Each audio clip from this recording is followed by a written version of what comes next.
Kasi nagmamariwana ako para ni Joshua Garcia. Kumenta mo guys. Kasi nagmamariwana ako para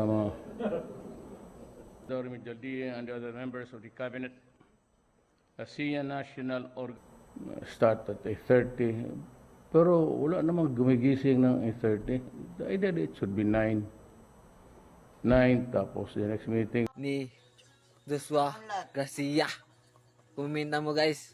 would be lunch, then 2:30, then another one in 40. Apat lang pero kung every 30 minutes. Nakita man ninyo?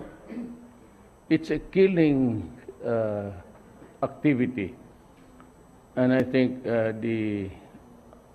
my age, ako hindi masyado. Kasi nagmamariwana ako para magising. Sa ibang di na kaya.